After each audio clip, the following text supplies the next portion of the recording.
When I purchase or acquire something, I really do it with the idea in mind to keep it for either forever or for a very long time.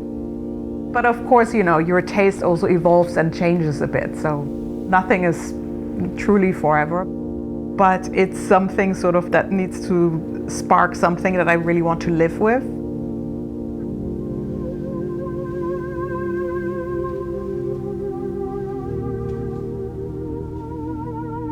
I'm Veronica Ditting. I'm a creative director. I work in graphic design and art direction.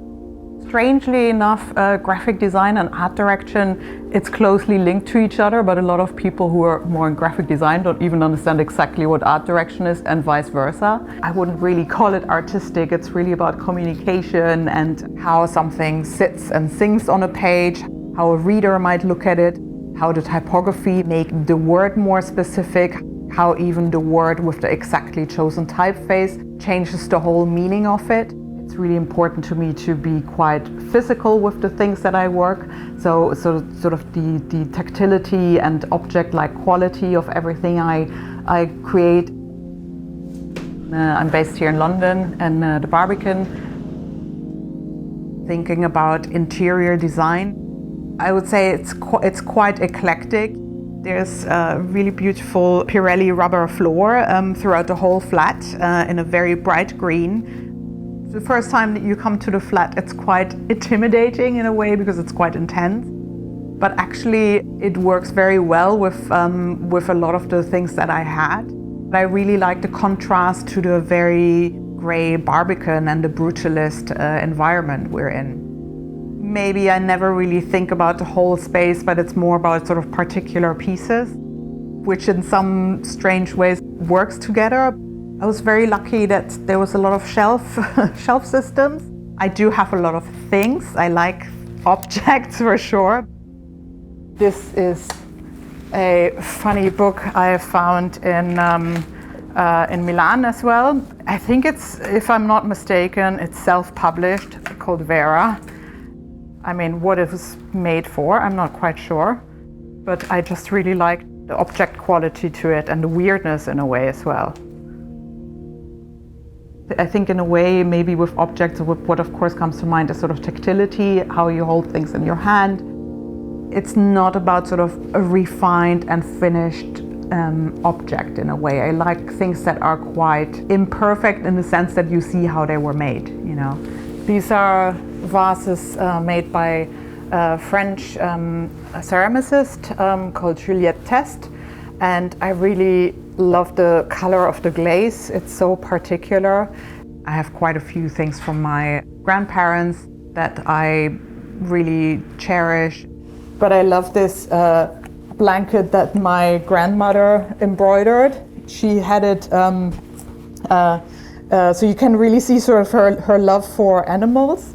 And I just like how much it really says about her personality in a way. Yeah, there's just a lot of humor in it, which I think is so sweet. Another hedgehog, yeah. Growing up, my parents were definitely always very sort of mindful of like how to take care of your things. Especially with my home, I'm very sort of mindful of caring for the objects that I have. Oftentimes, I would say that I group things by material. So we have different silverware, postcard from my show in Japan, and then talking about very sort of tactile things. This is something that a lot of people, if they come to my place, they gravitate towards. It's Murano glass grapes, but it's just something very sort of satisfying in your hand. This is Max Frommelt and Jochen Holt's glass spoon, and it looks like it's a thumb imprint that really shaped the material. Yeah, this space, I quite like it that it's not really defined, I call it as a joke the meditation room, but I actually don't really meditate. I really love Castiglione lamps because they always have quite a, there's a utilitarian factor to it. There's always a bit of humor in it. So this is a printing plate by Piero Fornasetti, original zinc printing plate. These are book stands by Karl Auberg.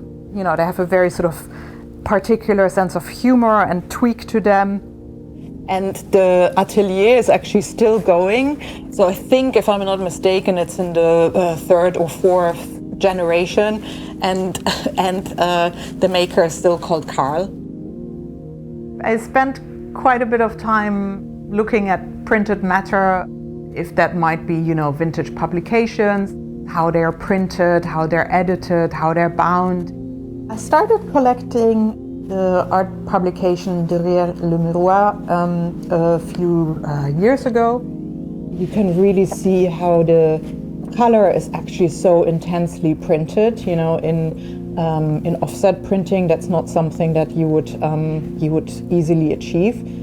With my own work, thinking about also printed matter as an object is something that I find really stimulating, because it really makes you query the printed matter in a different way. Working with Hermes, I've been lucky enough to work with them over 10 years now, I believe. So this is the invitation I've done for the first launch of Hermes Beauty, which was about the lipsticks in 2020. When working on the invitation, I thought what could be really fun is to actually work with 3 times the size of the lipstick packages. So here, you know, it becomes a miniature book. And I think there's such an interesting aspect of how they use their color in their design and how it really translates through the whole maison.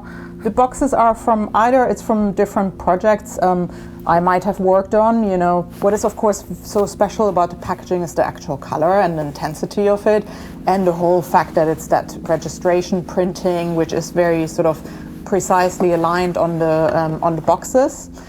So it's maybe a little bit cliche to have this, but they do inspire me. I'm about a 5 to 10 minutes walk away from my office space, which is on the other side of the Barbican.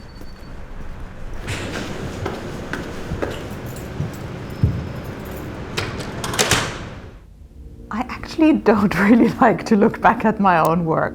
Last year I had a show at DDD Gallery in Kyoto, and that was actually the first time that I looked back at 20 years of my work, and I found it quite confronting. Because the show was really focused on graphic design, and the problem with a lot of shows, I guess, for graphic design is that, you know, a lot of the material is flat. Came up with the idea to basically make everything that's two-dimensional to show it in a three-dimensional way. I was always really drawn to photography. When I grew up, my grandma actually mentioned to me that when I was about 2 years old, I would come to their house in the weekends, and she had to have a box of photographs for me. It was kind of my demand to always like look at pictures. I worked at the magazine since its foundation for 12 years. And when we had the 10-year anniversary, we came up with the idea of the miniature magazine, which shows all of the cover profiles. So this is the publication I mentioned called Andy, which I made for the Stedelijk Museum. So this is the cover image by Oliviero Toscani, showing Andy Warhol as a model. So him with his sausage dog, which I obviously love. And I think in a way the cover makes it so clear that it's about him as a person instead of him as an artist. The Barbican is a really dynamic place for culture. It's a bit like stepping into an architectural drawing. The idea of that utopian living partly works, you know. It definitely comes more to life when it's warm. It activates the whole space in a different way. Because when it's quite overcast, it can look a little dreary and depressing. Hence the green floor that really comes into play and makes things more joyful.